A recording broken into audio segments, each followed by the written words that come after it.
This shorter. conference will now be recorded. Oh, whoops. That's all right, Joe. So now we will start going over the financials.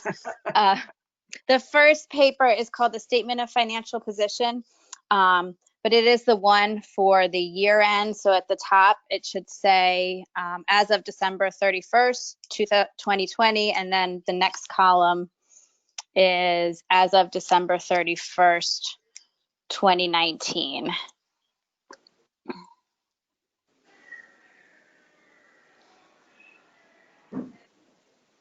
Oh, that's not it. That's no, one more. Sorry, I can't see back there. Yep. There you go. Okay, so this just is going through, this first sheet is going through our assets and our liabilities and kind of comparing them to last year's. So if you take a look at the first part, it talks about the bank accounts.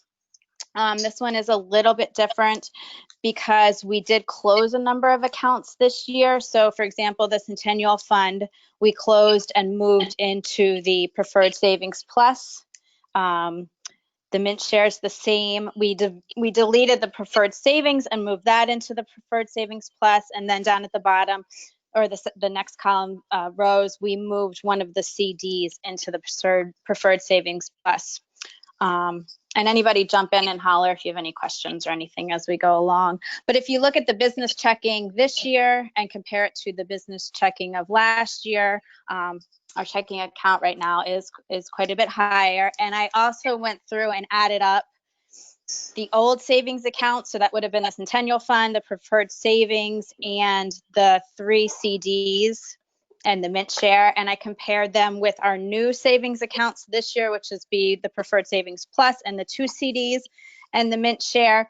And last year it was right around 163,000.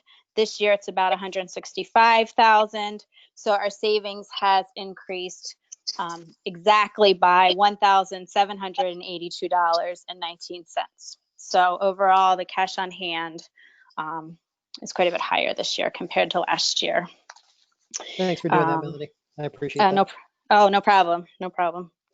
The next, as you go down, you'll see after we get through our bank accounts, then it's our insurance, which was a little bit less than last year, prepaid. The next one is just our equipment and our what we own, and depreciation is figured into that as well. And then at the bottom of that column, you'll see our total assets of this year compared to last year with that depreciation also in there. The next section is the liabilities. So you see account payable at the bottom. If you flip over to the next page, you'll see the Mastercard, and that is where we are in the billing cycle at the time. So just last year, we happened to have a bill right then at $2,300. So that's just a snapshot. So that part is hard to compare. We have our interest and our notes payable for, I believe that's the bond payment. So that is from $95,000. We paid off $15,000 this year to the $80,000. The next line is our equity, and bullet aid was the same. The next one you'll see, it says restricted Gala revenue, and there's a difference of $9,000. And the difference for that is in 2019, at the end of the year, we would have had honorary committee signups for the Gala, which we hold in an account, and then we release into the year when the Gala actually happened, which would have been 2020. So that is where that $9,000 would have come in last year. There's no honorary committee this year, so we did not have that come in at the end of the year. So that's for the statement of financial position. I know that's a lot. Did anybody have any questions or thoughts or anything else to add on that one? Okay. So the next sheet is the statement of activity, which compares this whole year to last year. We've caught up to the whole thing. This is just things that we've paid for and things that we've earned money from. So you'll see in there we have all of the first one is the revenue from all of the towns. Altamont, Guilderland, and Knox, our appropriations are all in there. Gilderland's was a little higher this year than last year, $2,000 difference. Our next column is the fees and all the money we've earned. You can see we ended up being about 70% down on that from last year. That's what it ended up being at the end of the year, with the library being closed for a large part. The next one was the summer concerts. And the program revenue, the biggest one was the summer concerts. Continuing down, we did obviously, in the next one, the fundraising revenue. You can see that the Gala was a little bit more this year, but the big column, of course, is that other fundraising revenue right there, that $20,123. That is from our appeal, mainly. That's where the big chunk of it comes from. So obviously that's great compared to last year. Next one down, gifts and donations. We have about 15,000. That does include, it was 2,000 from Stewart, 3,000 from Stewart's in their grand opening. 2,000. So that's included in gifts and donations. So that's our gross profit this year compared to last year. You can see we're actually, even with losing out on a lot of the revenue, we are still 182,000 versus 168,000. So that's great. That's fantastic. Moving on down to our expenses, you can follow that down. The biggest one you can see there is the audit. Last year was that 4,400. We did the review this year instead of a full audit, and the final charge of that was 2,800. Next page, it goes through our usage. Then you can see the library materials. We've talked about it before. We got rid of the library guild. I believe that's what it's called. So that was a big expense for materials, and also just not as many ordered with lack of space with the library shelves moved around, and also just lack of materials weren't worn out as quickly this year. Program supplies, even though we didn't have revenue from the summer concerts, we also did not have any expenses because of that. So that's a big chunk of that next category. I don't see anything. Everything else going down is our Medicare disability insurance, our fundraising expenses. I guess that the other fundraising expense at $700 was mainly for the appeal, postage, and things like that. Maybe the enterprise where the library lights were listed, that type of thing. That's right. And the last page, pretty similar to last year's. Nothing big surprises there. But the big, if you look at the bottom line, then net revenue, actually last year we were negative 8,000, and this year we are positive 8,000. So that's a big swing, a great ending to a very uncertain year. Any questions on that?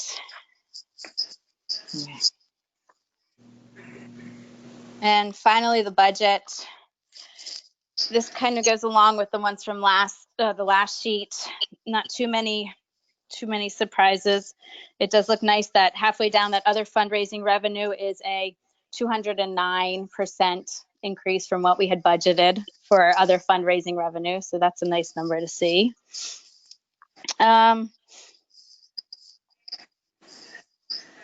That's all I see on that one. The next page, we talked about the materials. We had about 36% left in the budget. So that's not too bad. And going through, that's all I really had on that. Anybody have any questions on the budget or any of the other sheets or anything about our finances this last year? Okay. All right, wonderful. Thank you, Melanie. We need to approve this, right? Do we not?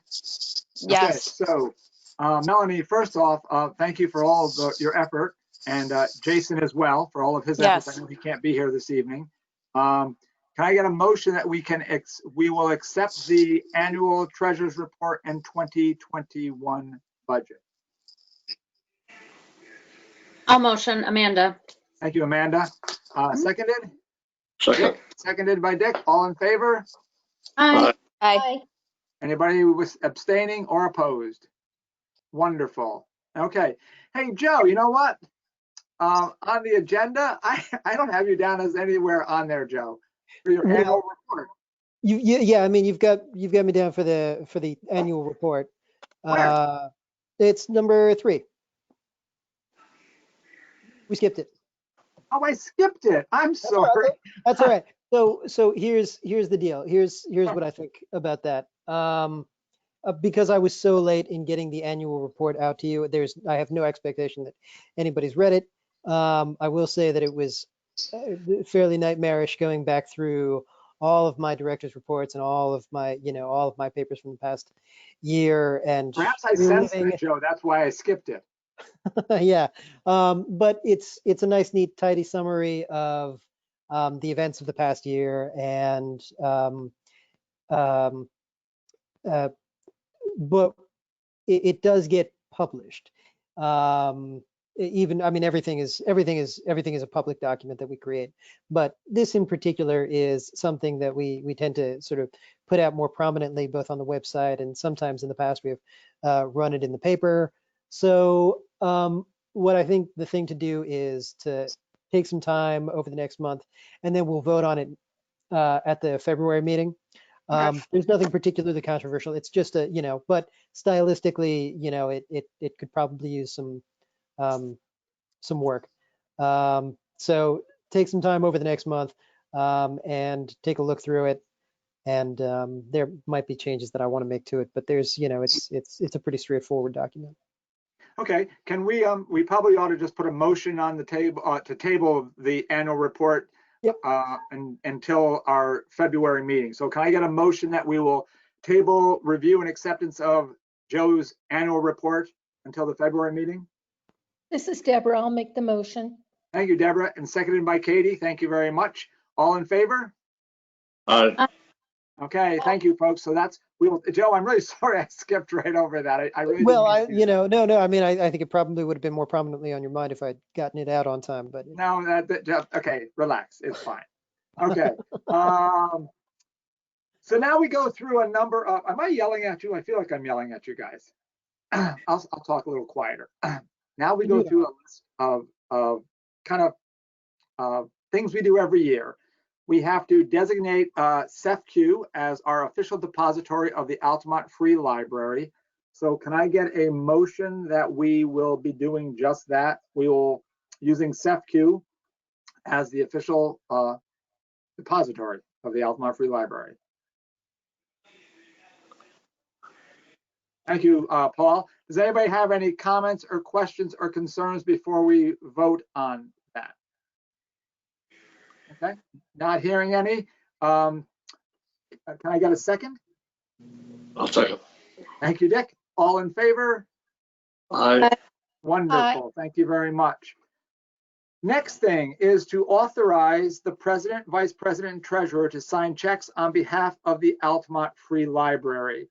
Those 3 position folks have all been signed up with SEFCU, and so therefore, if checks need to be signed so they can go out, one of the 3 of us would be doing that. Can I get a motion to accept that authorization? Thank you, Katie. Seconded. Go ahead, Dick. Thank you. All in favor? Aye. Okay, y'all get the idea how this is going, right? Okay, it's kind of matter of fact. We do this every year, but we have to do it anyway. This is to authorize the president and the director of the library or appropriate designee to utilize the SEFCU Mastercard for purchases on behalf of the Altamont Free Library. And this, of course, would be in accordance with our policy for the use of that card that we have approved prior to this. So can I get a motion for that authorization?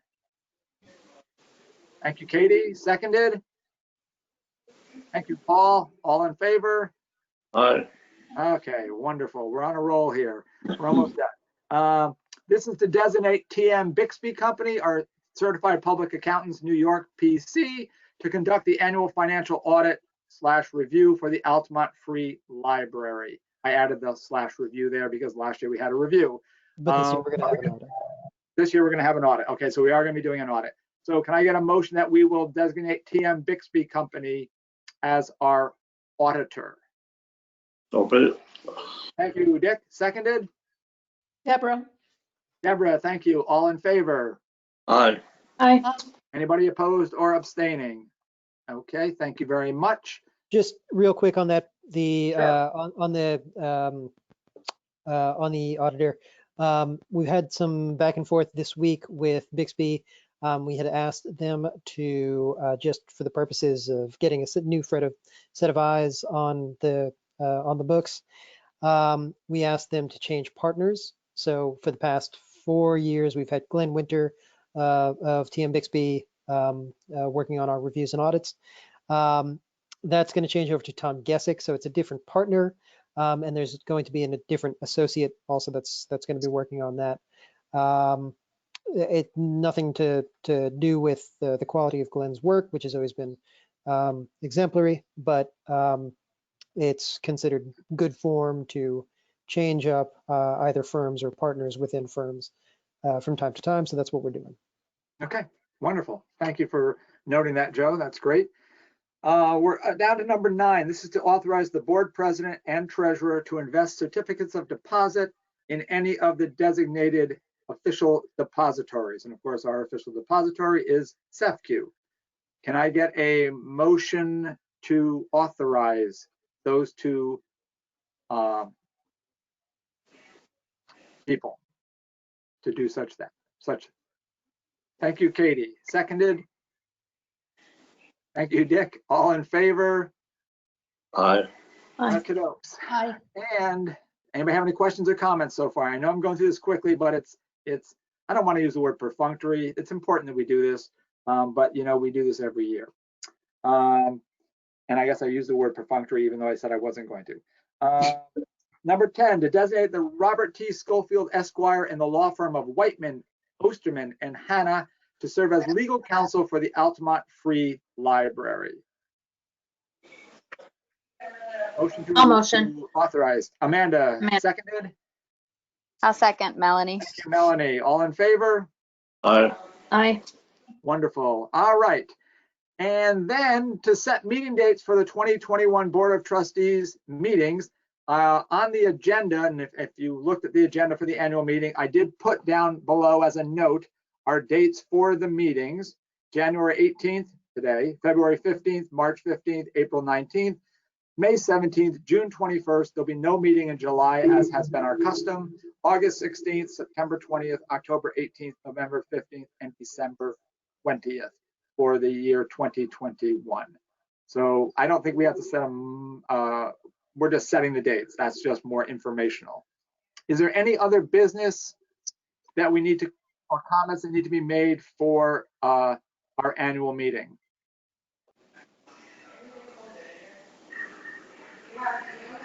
Okay, not hearing any. Before we adjourn our annual meeting, which is wonderful, it's 6:53, I just would like to go on record, and I think I speak for the board, to thank Joe for all of his efforts this past year during a most unusual year for our library. And know that we appreciate everything you've done and continue to do. And I just want that to go into our meeting minutes. All right. Can I get a motion to adjourn the annual meeting unless there are any other comments people want to make? Motion to adjourn? You all want us to just stay in this, don't you? Okay, Katie, thank you. Dick has said seconded. All in favor? Aye. All right, we are out of the annual meeting and into our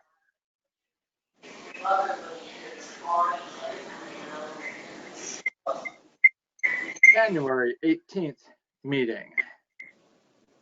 All right. So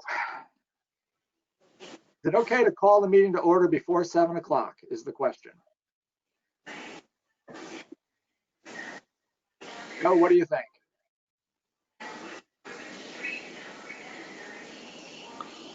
Yeah, go for it. Okay. All right. Then, and we're still recording, correct? We are still recording. This is all going to be one file. Okay, excellent. So I will call the regular meeting of the Board of Trustees of the Altamont Free Library, January 18th, 2021. I'll call the meeting to order at 6:55 p.m. I want to start by welcoming our two newest board members. Yay. Yay. Catherine Nelson and Shannon Durr. And perhaps we could just go around this little, whatever you want to call this, photo montage of folks here. Maybe just introduce yourselves to Shannon and Catherine. And if you hold a position with the board, maybe let them know what that position is. I'll start. I'm Dan Capuano. I'm president of the board. And I met both Shannon and Catherine in earlier meetings with Joe. And I welcome you both to our board. We really, really appreciate your willingness to serve the board and the village and the community as a whole. So who wants to go next? I'll go next, Dan. Okay. Hi, Catherine. Shannon, good to meet you. I look forward to working with you. I'm Deborah Katz. I live in the village here. I'm working with Joe and Dan on policies. And it'll be great to work with you both going forward. Okay, who'd like to go next? I'm Dick Howie, a member of this board, and I'd like to welcome you too, and hopefully you have a good year. Thank you, Dick.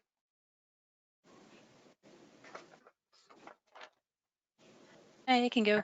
I'm Rachel Lane. I live up in Knox, so I have weak internet. That's why I don't have a picture like everyone else. I'm the secretary, so you'll hear me asking, wait, what happened? That's mostly where I'll come in. And I realized I'm always on mute when I say I in all of it, and I can't make it to the mute button. So if I complain, I'll make it to the mute button and I'll let you guys know. But if you don't hear me, it's because I'm typing at the same time. So I'm also voting. I'm just voting in secret, apparently, not on purpose. So, so if that's me, Rachel.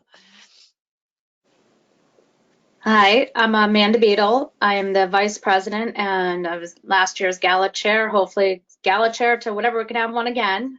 I live right here in the village and I just want to welcome you both to the board and thank you very much for stepping up and helping us out. Melanie Shatinsky, I'm treasurer of the board. I'm very excited to have some new board members this year. Thank you both so much. And I live right outside the village. Hi, I'm Katie Barker. I'm a board member and yeah, welcome to the board. I'm Paul Shilapoti. I'm also from Knox and I help out on the finance committee and the building committee. And it's really nice to see two new faces and you're very, very welcome to be here. I think that just leaves, well, that leaves me and that leaves you guys. So I'm Joe Burke. I'm the director of the library. Just passed my 6-year anniversary. Very happy to be here and very, very happy to have you both. So would you guys mind just taking a minute and introducing yourselves and letting us know a little bit about yourselves? Why don't we start with Shannon? All right. Hello, I'm Shannon Dewar, and thank you all very much for the invitation to join the board. The library has been a very important part of my family's life since we moved here in 2015. So I'm looking forward to having an opportunity to give back. I live right here in the village. My background is biology and public science outreach. So anything that I can be involved in where I can be useful, I'm looking forward to learning. Thank you very, very much. And how about you, Catherine? So hi, I'm Catherine. I grew up in the village. I live just outside of village limits now. And I have 3 kids, so we use the library quite a bit. I'm also a teacher in the district, but just recently decided to stay home right out the pandemic. But I'm very excited to get to see like the inner workings of the library and work with you all. So thank you for having me. Awesome. Thank you, Shannon. Thank you, Catherine, very much. Again, we are really excited that you have joined the board, and we hope it's a great experience for you. And these are wonderful people that you're going to have an opportunity to work with. And I can say that because I've worked with them now for a little bit of time. So, okay, welcome. Maybe we'll even get to meet in person eventually.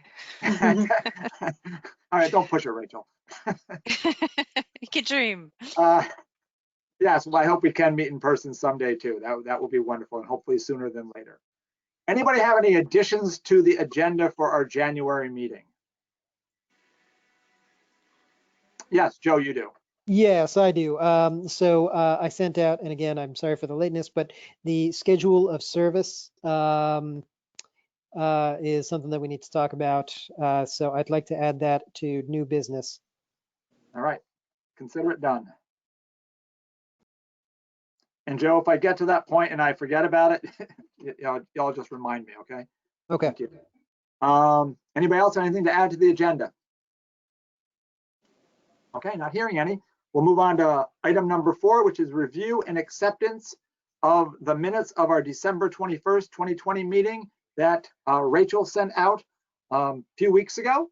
Hopefully you had a chance to take a look at it. Did anybody have any corrections, any modifications, anything to note about the minutes from December 21st, 2020?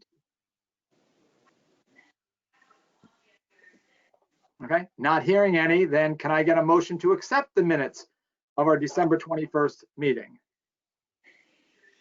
Thank you, Katie. Seconded by Dick. So Katie moved the motion, Dick seconded. All in favor? Aye. Aye. Okay, wonderful. Thank you very much. The minutes from the December 21st meeting have been accepted. Treasurer's report. Back to Melanie we go. Well, we went over a huge part of it at the annual meeting, so we can go through this quickly. I'm sure you don't need me all to read it to you again. The only different one is the first one. We do have the statement of financial position that compares December of this year to November of this year. Nothing drastically changed. We had more in our checking account this month from the large appeal deposit, I'm assuming. That's where most of that came from. Also, we got our Altamont appropriation. That's right. And we also got the Altamont appropriation. So that is a large chunk as well. And then everything else, there was no other big changes this month in our positions. I know that, does anybody have any questions, comments, anything else? Our statement of activity and our budget is, since it's the end of the year, the annual finances and the monthly finances are the same. Does anybody have any questions they've thought of since we last talked about that? Okay. So I think that's all I have for the finances.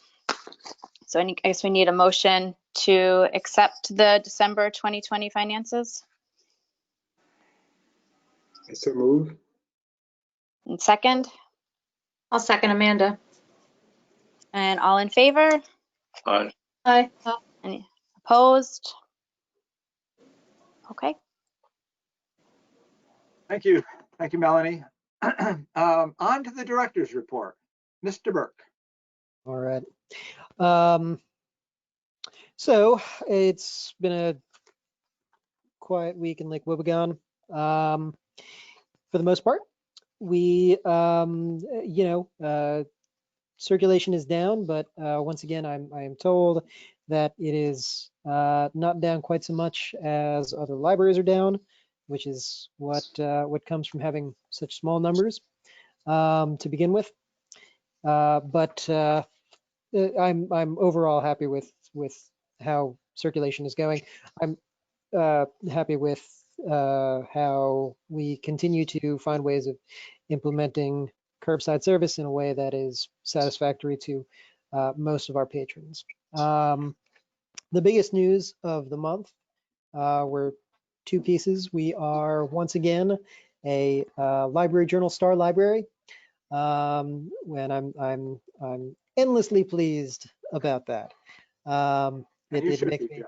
I am happy for everybody involved. So this is the third time after appearing on the list in 2017 and 2019. This is the third time that we're appearing on that list. We are joined this time by our very good friends and our library twins at the Castleton Public Library, who are demographically very similar to us in terms of their size, their budget, their outlook on life. So it's nice to have that.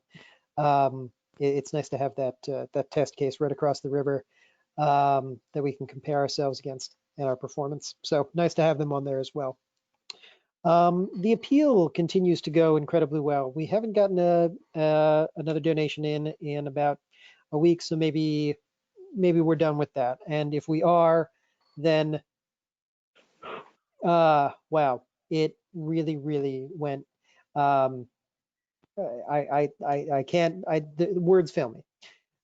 We set out to put together this appeal campaign in a sense of desperation mid-year last year, not knowing when or whether we were going to be able to hold a gala or any other kind of in-person fundraiser again. Fundraising is a huge part of our revenue stream, and we didn't know what to expect. We haven't done an appeal in my time here, probably not one since the end stages of the renovation campaign. So probably sometime around 2011, my guess is the last time we did a campaign like this. And as I say, I didn't really know what to expect. I thought maybe, 5,000, 6,000, something like that. And the response has just been absolutely bewilderingly phenomenal. So overall, we've taken in just over $28,000, and I am just swimming in gratitude. So thank yous have mostly gone out at this point. I do have some to catch up on. We have started doing book plates for anybody who contributed over $50.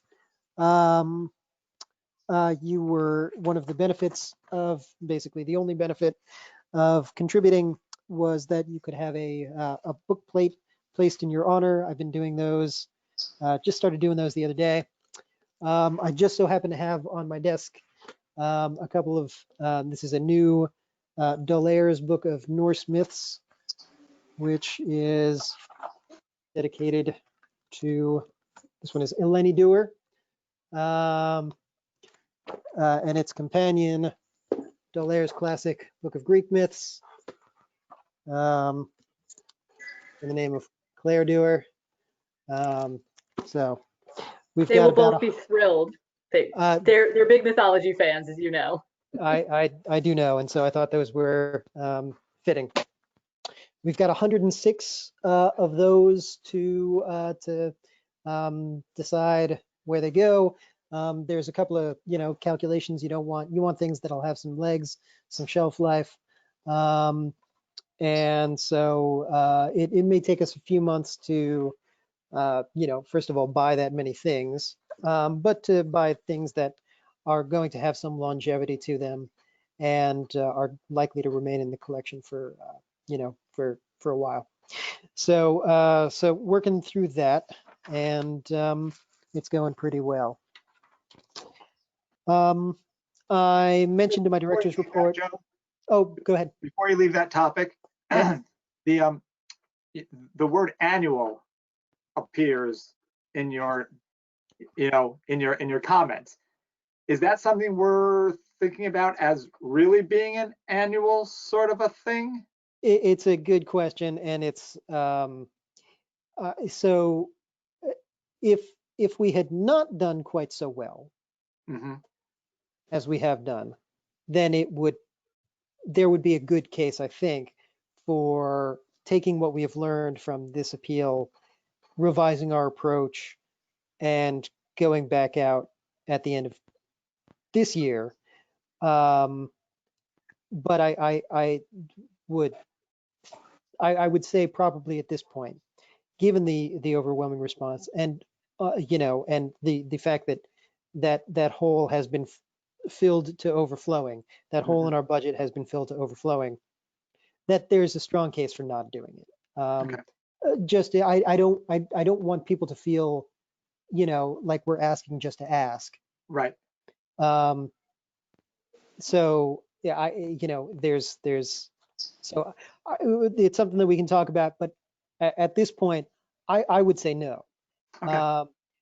When we do start doing fundraisers again, you know, so much of the point of the fundraisers that we do on an annual basis are the community building. In addition to the fundraising, it's about the community building, bringing people together, you know, and making our presence felt in the community with the election day bake sale, and you know, the summer concerts and things like that.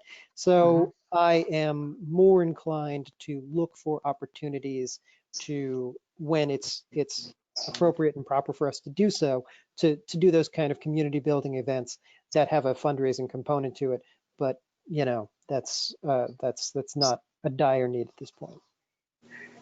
And when you think that it is absolutely over with, the annual appeal in terms of money coming in, yeah, it would probably be a good idea, for you to include the results in your column, but perhaps the board as a whole could draft a letter to the enterprise just thanking the community, you know, not playing up the fact that, oh gee, we're sitting on this chunk of money, but this, as you said, fills this hole, this void from the lack of fundraising that we were able to do. So when you think it's time, I can craft that, I can pass it around to everybody, then they can put their 2 cents in, and then perhaps everybody's name on the board could go on that letter to the enterprise. If the board thinks that's an appropriate thing to do. Yeah, I do think that would be wonderful. Thank you. I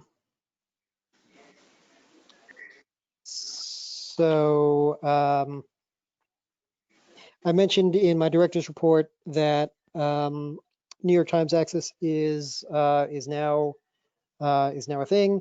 If anybody has any questions about that, by all means, I've been building out that website a little bit, that landing page, and we have been getting some hits on it, so we know people are using it. This is a nice little partnership between us and the Voorheesville and the Guilderland libraries, where we're all paying into it. And it's nice to be able to partner with those guys. That's going to be a kind of a theme of this meeting. Another way in which we're partnering with the Guilderland Library is, you may recall at our last meeting, I talked about how Ancestry was something that we were not going to be able to offer anymore because that was cut out of the Upper Hudson Central Library's budget. Guilderland Public Library has renewed their subscription. They are going alone on it, so they're paying a little bit more for it. They have reasoned out that because Altamont residents are also Guilderland residents, that that Altamont residents ought to have access to Ancestry. And so what they have done, and they were under absolutely no obligation to do this, so I'm very gratified that they've gone ahead and done it, is that they've taken the credentialing process and added in not only Guilderland Public Library cards, but also Altamont Free Library cards. So anybody with either a Guilderland or an Altamont Free Library card does have access to Ancestry still, and we're not paying in for that. So again, very nice that we're able to continue to offer that service, and that is owed entirely to the good offices of our friends at the Guilderland Public Library. In particular, our friend Christina Ronald, who is now running their digital and adult services department. So that's nice. We're also partnering with our friends at the RCS Community Library, which is headed by Judith Wines. and our friends that we mentioned before, the Castleton Public Library, to offer something that none of the three of us could either fill the seats of or really, pay for in and of ourselves, which is an American Sign Language class. The idea for this was initially brought to us by Deb Katz a few months ago when we were discussing programming ideas. And so I've been on the lookout for ways of doing ASL classes in a way that made sense for us. So in partnering with Castleton and RCS, we're each taking a split of the seats and a split of the cost. In my director's report, I said it was $250. It's actually going to be $350.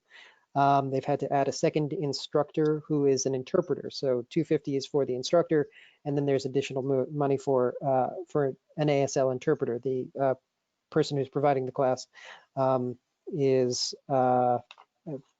requires interpretation for English speakers. I think I said that right, but I'm not sure. So those are going to start February 26th, and they're going to run for 6 Thursdays at 4 p.m. And I'll put out through our social media channels the registration, the method of registration. But I'm pretty excited about that. And I always think, that it's a nice idea to be able to partner with other local libraries, particularly small libraries, when we're able to do that in a way that, adds value for all of us. So I think that's all I had. I think that's all I had. Is the ASL class good? It's going to be remote, correct? Yeah, it's going to be remote. Yeah. Okay. Yeah. Cool. Anybody have any questions or comments for Joe and his January or December report? I'd just like to say, Joe, this has been a very unusual year for you, but you've done well. You and your staff have kept the library open and thriving, and it's been wonderful. It's been an incredibly weird year. There's when librarians get together, you will often come up with these things that they say, they don't teach this in library school.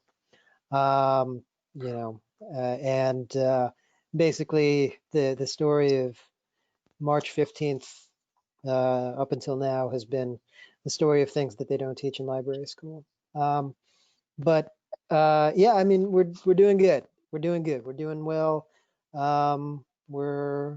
It's the staff, it's the community of libraries that we exist as part of in Upper Hudson, who are always, my fellow directors are always available with assistance and support and great ideas, better than mine. So there we go. Thank you, Dave. Joe, I just want to say also thank you for pursuing the American Sign Language program. I think it will be so well received and so well appreciated in the community. So I'm so excited about that. Thank you so much. Awesome. Yeah, I think it's going to be. I think it's going to be great. I'm really excited about it. I am concerned that we won't have enough seats, but if we don't, then we'll do it again, right? How many seats are available? Our share is 7 seats.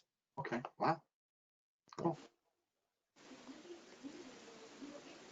Anybody else have any comments or questions for Joe and his report?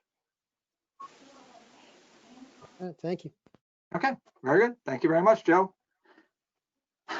On to item number 7, committee assignments.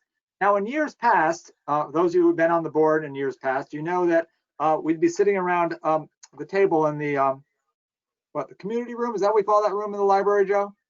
We'd be sitting around the table in the community room, eating chocolate chip cookies, which, by the way, we're not doing. I don't know, maybe you are, but I'm not.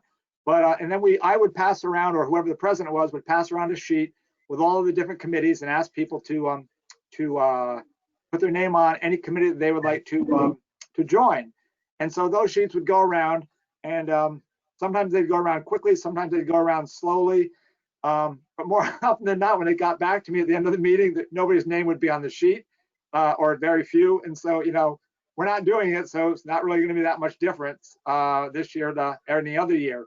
However, what I would ask you to give some consideration to, and I was kind of just joking about that. Many of you have signed up for committees, so don't take this the wrong way. If you would like to serve on a committee in any capacity, you can see that in section 8, when we go through the committee reports, when we go through each of those committee reports, and many of them did not meet this past month, perhaps whoever is in charge of the committee might mention briefly what the committee is about. And then what I will do is I'll send out a little note to people over the course of the next week or so and ask if anyone would like to serve on a committee, and you can let me know that. And we'll do it that way this year, okay? So nothing is being sent around today. And so we're going to skip right over to the committee reports. And then as we go through them, as I said, maybe whoever feels so inclined to talk a little bit about the committee itself. So in fact, our new folks, Shannon and Catherine, will at least have a better idea in terms of what they might or might not want to get themselves involved with. That make sense? Yep. Okay, thank you. All right, so our committee reports. Personnel committee did not meet. And the personnel committee is basically one that works on personnel issues, no kidding. Particularly, working closely with Joe in terms of annual reviews. And I know, Joe, we haven't done that yet for last year. I know that. And we will, as well as any kind of contractual issues that might come up. So that's the personnel committee, and it doesn't meet very frequently. But if you wanted to serve on that committee, that would be an opportunity that you would have. Program committee. I don't believe that met either, Joe, or did it? No, program hasn't met. Program committee meets rarely. We could meet more often than we do, but the program committee has oversight, or is all about programming, adult programming, children's programming, YA programming. What are we doing well? What could we be doing better? New ideas.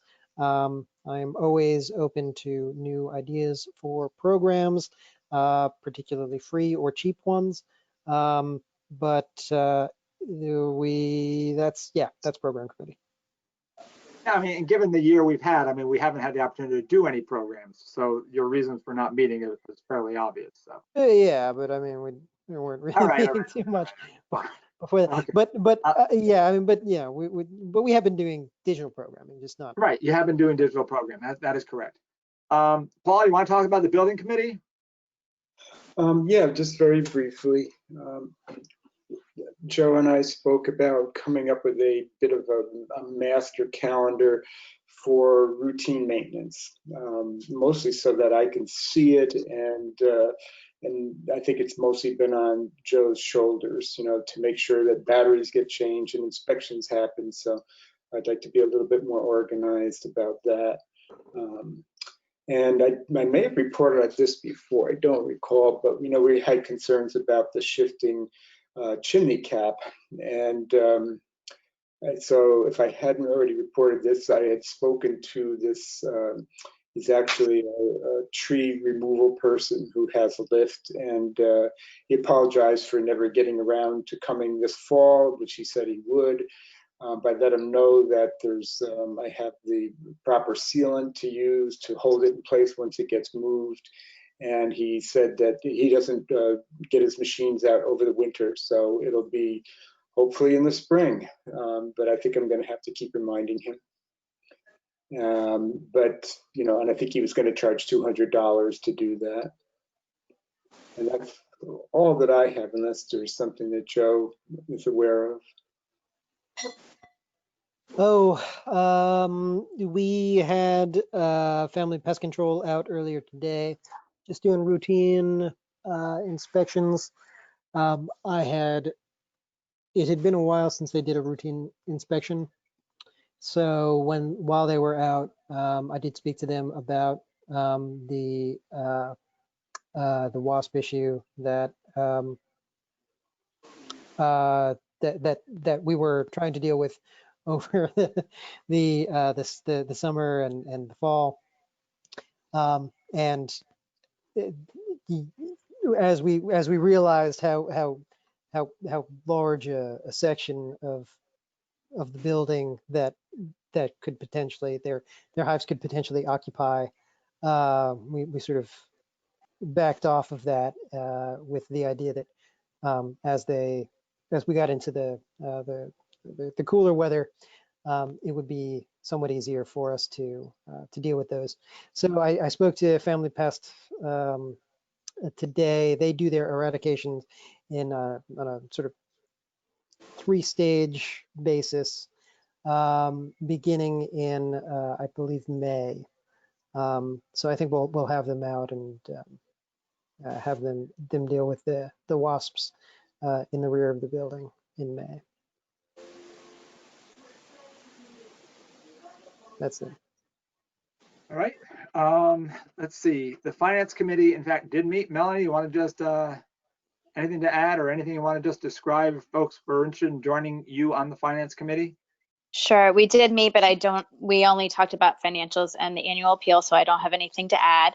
The Finance Committee usually meets the Monday before the board meeting, so we do meet once a month, and we look over the financials, we discuss broader issues with things in the library that we'll often then bring to the board, make some decisions, and then bring with recommendations to the board.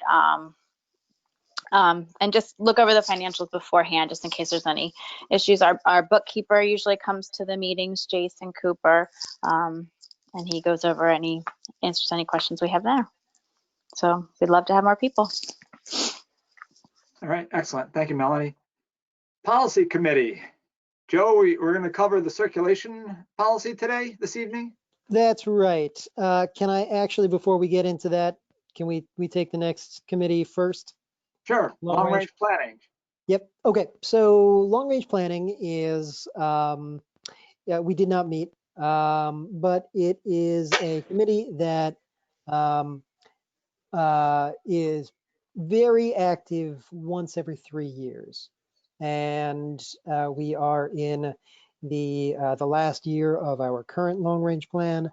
And so that means that throughout the course of 2021, we will be crafting that new long range plan.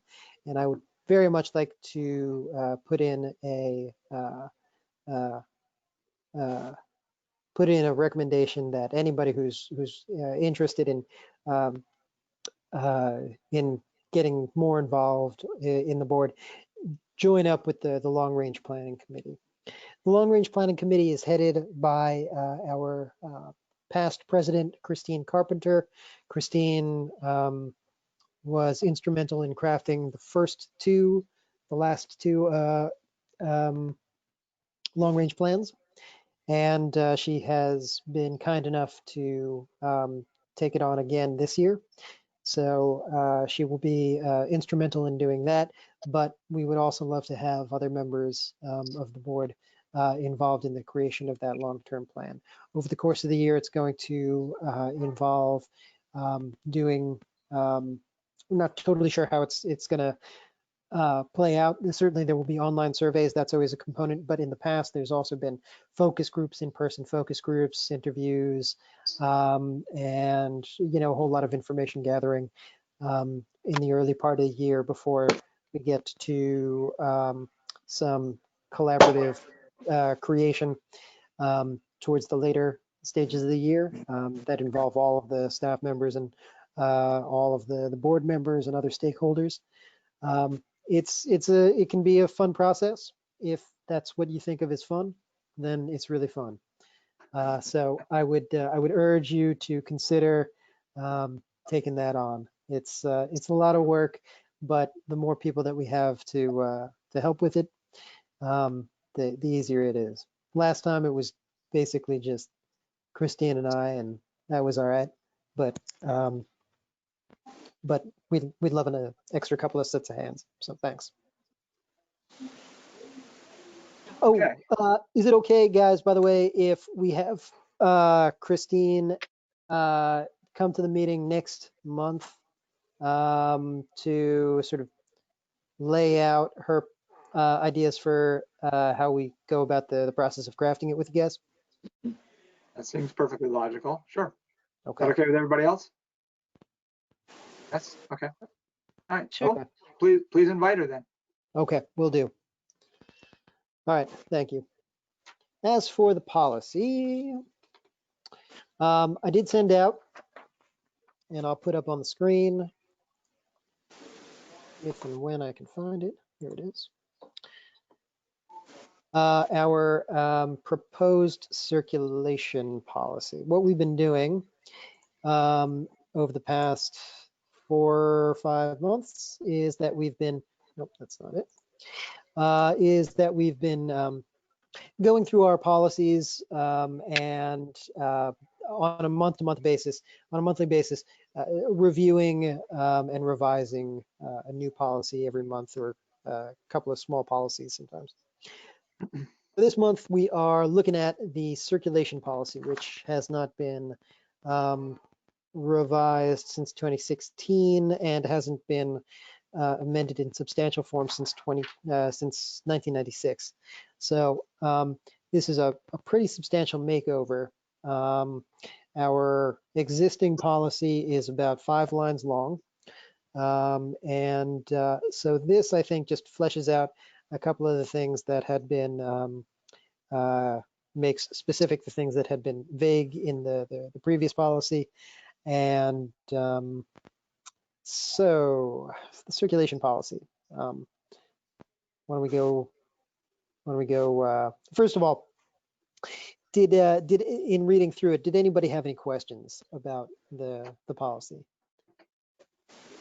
I can think of a couple that might have sprung to mind, but just wanted to give people the opportunity. All right, so feel free to jump in anytime if you do have a question. So one question that may occur to you is, what are the differences between these different cards that we're describing in this library membership section?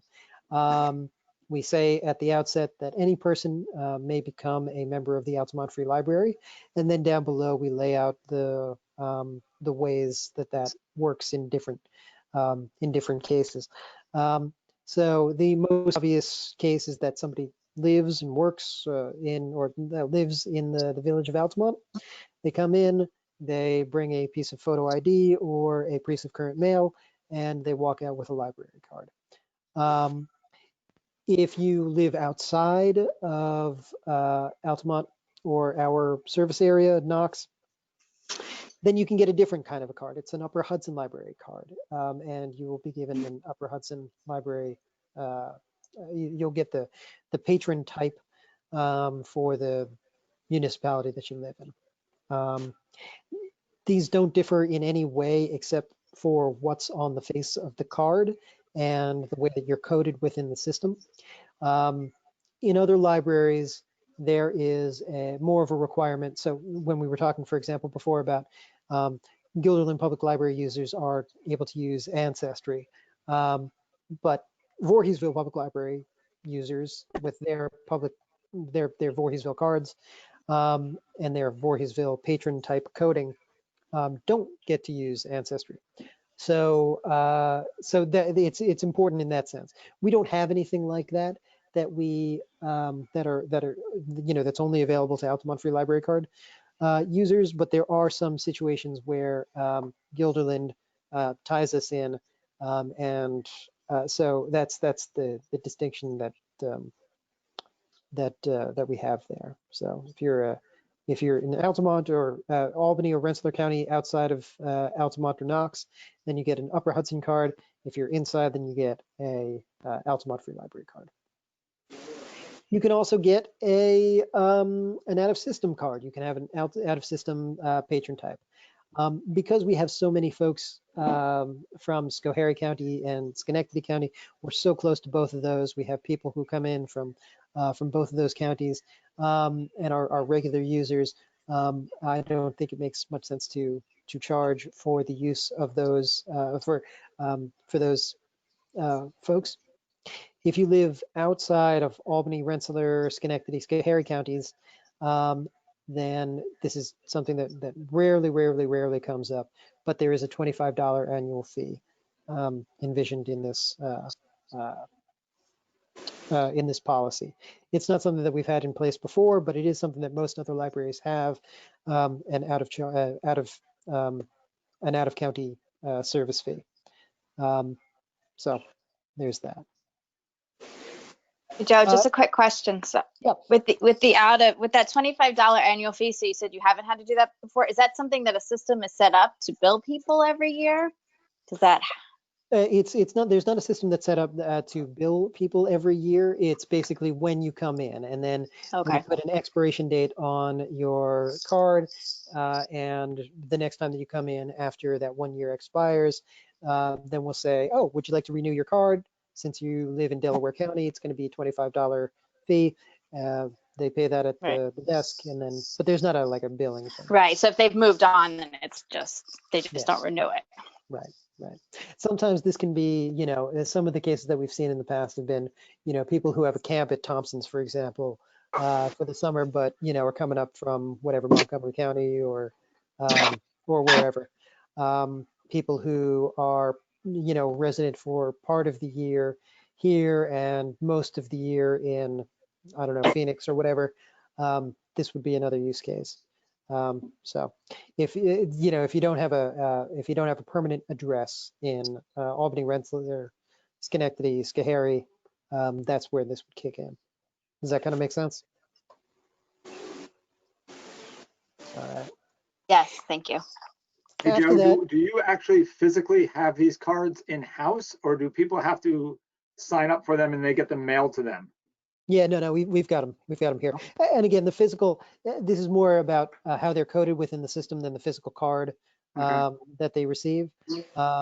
If they're out of county, then it doesn't matter whether it's an Upper Hudson or an Altamont card. But yeah, we've got them, and we provide them at the at the desk. Okay. We also have these. Yeah. Go ahead, please. Just quick following up on Melanie's question about renewals of cards after they expire. Is there any scenario where somebody might be trying to use their expired system code to access online materials or anything like that, where they wouldn't be physically present to upgrade, to update their card to pay that extra $25? Yeah, we're going to see this more and more. As we've expanded our digital offerings, we haven't necessarily kept pace with the way that we have our cards coded for that. So some of you may know, for example, that anybody who lives or works anywhere in New York State can get a New York City Public Library card and avail themselves of their digital offerings, ebooks and audiobooks, and they've got a great collection. But they're set up. I mean, that's kind of how they've envisioned things.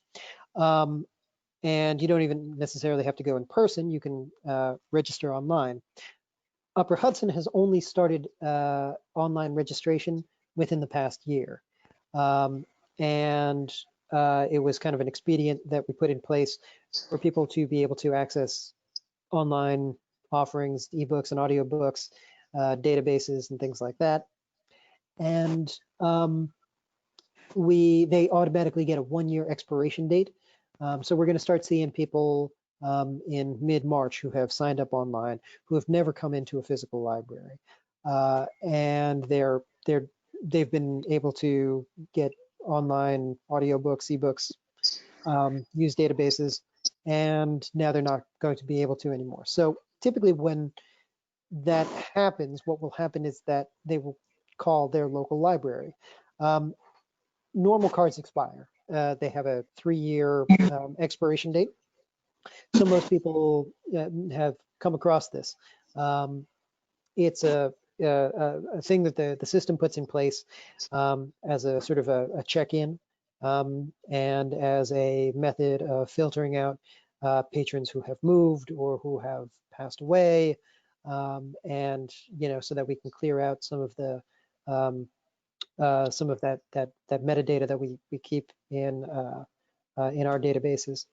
An expired card will stay active within the system for a number of years before it gets cold. But you will, before you use it again, have to check in with your local library and say, what's going on with this? It says my card is expired. And then we, just explain to the person that, cards expire. It's so thank you for checking in with us. And then we sort of automatically push it forward by 3 years. And that's what I would imagine will happen with those online created cards where people have not come in yet to their public library. The way that it's set up is that there's a note that will pop up the first time that somebody comes in and uses an online registered, an online card. And it says, please give this person a physical card and all of the privileges and rights that come along with it. So that's what I think will happen when we start seeing some of these people come in, probably in mid-March. Okay. And so anybody with an out-of-system card kind of would be the same thing, that would just get the prompt after a year that they needed to contact the library and re-up at $25? Exactly. One day they will go to Access Ancestry or the Times or whatever, or download an ebook, and their card won't work anymore. If it's something that they're coming through, the library website, then it will. Then they'll get a note saying contact your local library. I don't know what Overdrive or Hoopla say. I've never seen that note, what that notification looks like. I get it every time. It just tells you that your card expired. I don't do physical books. I do them on digital, so I have to email you. So I go through this process, and it just says that your card expired. Contact your library. Okay. So same thing. I don't know if my Hoopla did the same thing as Overdrive. They just said your card expired. Yep. And do you need to take care of that? Nope, you did it. Oh, did I do that? I sent you an email. You take care of it really quick. Right. It's a great process. Yeah. So that's how it works, right? You call Joe. Joe takes care of it. So any other questions on that? Okay, cool. Just to go back to the policies.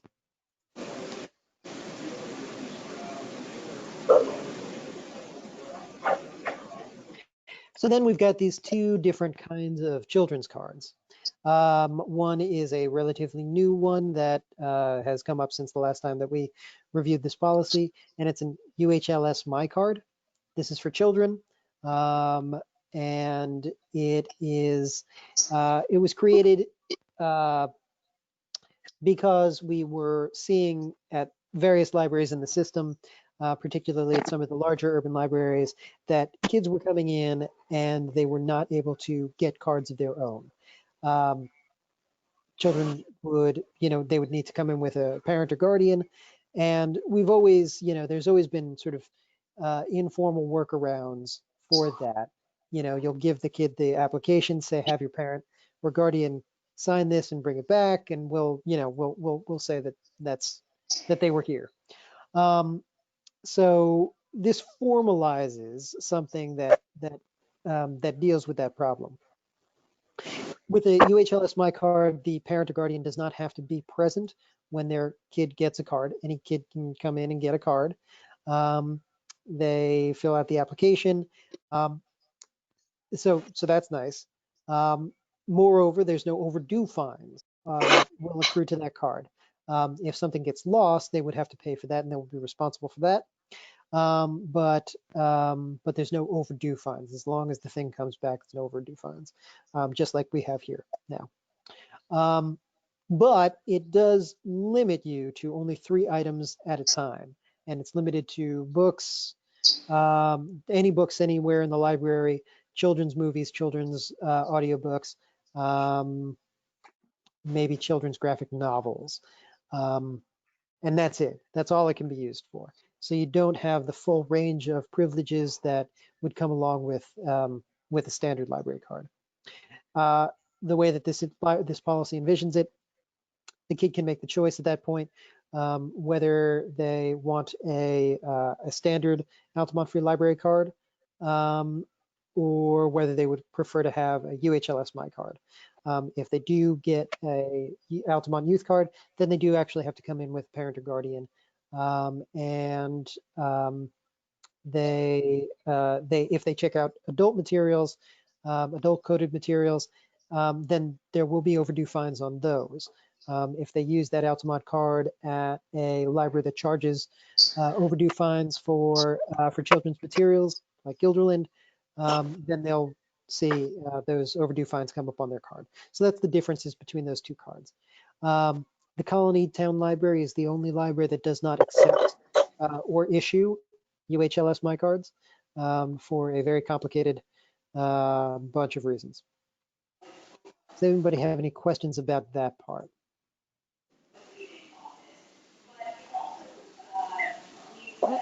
Cool. After that, it's pretty standard. It lays out the loan periods for the different kinds of things that we have. It formalizes the renewal process. Things can be renewed twice unless they are requested. Overdue fines at a rate of 10 cents per day, with the exception of museum passes, which accrue fines at $1 a day. Children's and YA materials do not accrue overdue fines. That's a policy that we put in place 2 years ago. Library privileges are suspended if you have more than $10 in overdue fines. And finally, library records are private.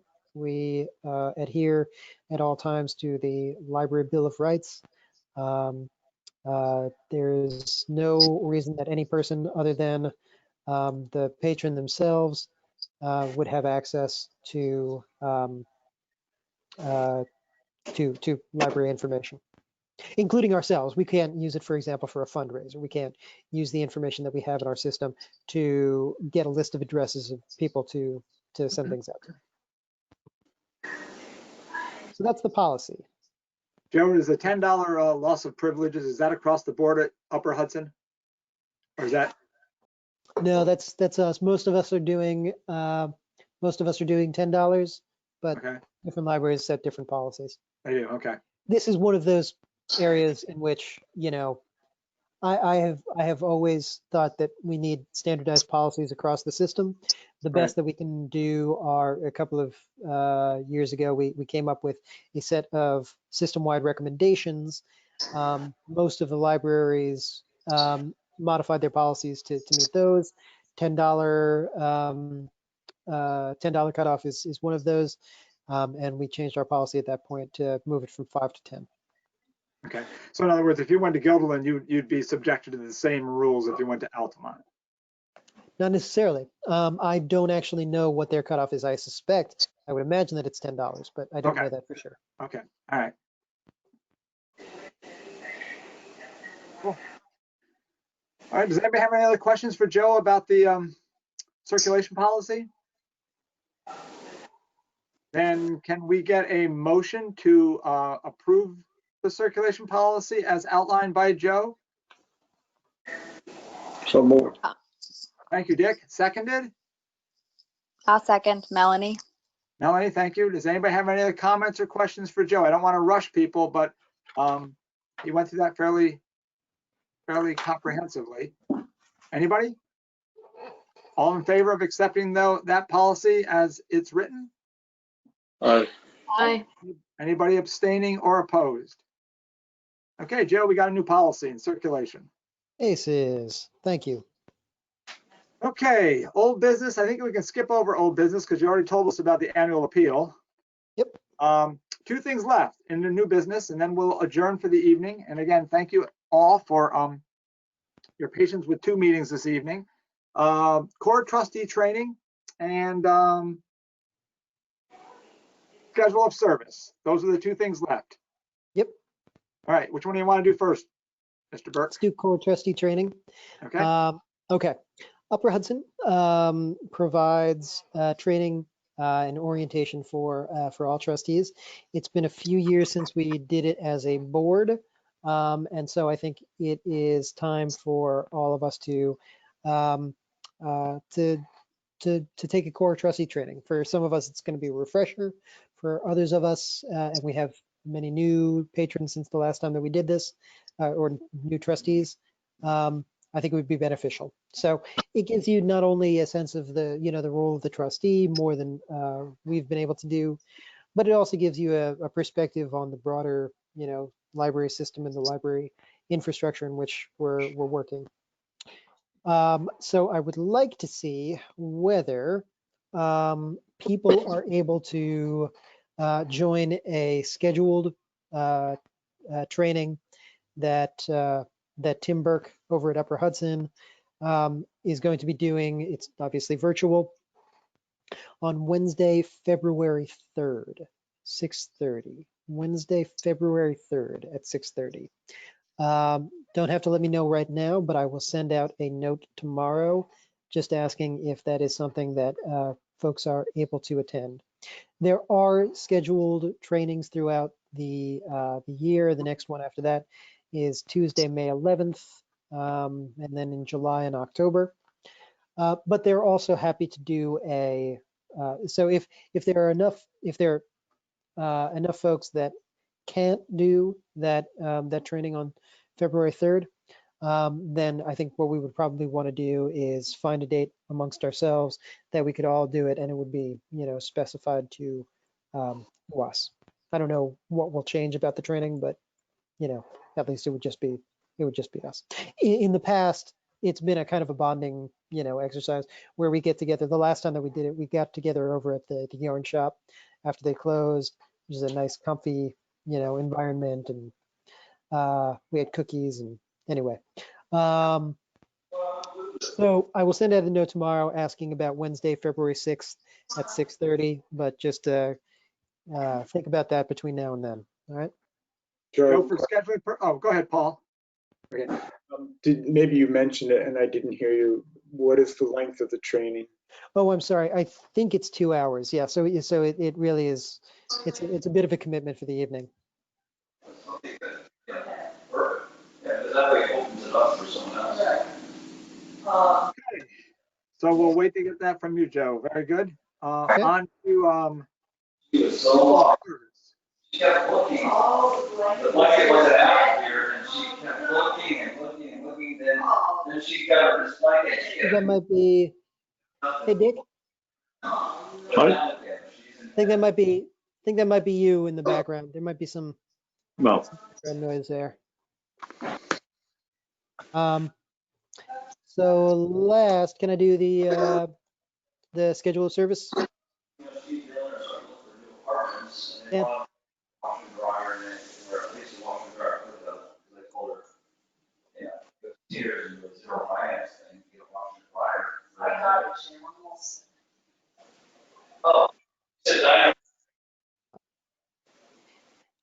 Okay, so can I do the schedule of service? yes, please do. Okay, cool. So this was another late edition, but here we go.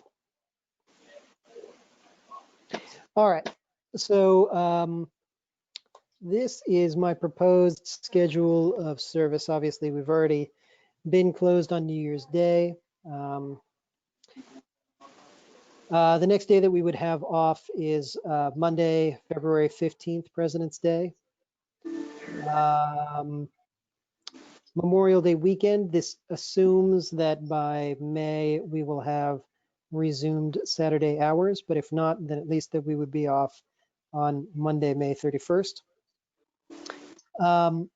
Independence Day falls on a Sunday this year. It is going to be observed on Monday, July 5th. So I would like that to be closed, but obviously we can talk about that. I don't feel strongly about that since July 4th is a Sunday. Labor Day weekend, again, if we're back to being open on Saturdays, then we would be closed that Saturday. If not, then we would still be closed that Monday the 6th. Thanksgiving Day is November 25th. We would close, if you look down at the bottom, on at 2 p.m. On Wednesday, November 24th. Christmas Eve is a Friday, and rather than being closing early that day, I am suggesting that we be closed entirely that day. So we'd be closed Friday, December 24th. As well as if we resume Saturday schedule, Saturday the 25th. And then we'll close at 2 p.m. on Friday, December 31st for New Year's Eve. So that's the proposed schedule. Does anybody have any comments or questions or concerns about that schedule of openings and closings? It's pretty much what it was last year, right? Is there any real change from it, Joe? There's not, no. The one change that I might have made is President's Day, which just seems a little bit frivolous. But I mean, yeah, so you know, my feeling is always that if kids are out of school, there's all the more reason for us to be open, which is why we don't take a lot of those kinds of days. And I feel actually pretty ambivalent about taking President's Day.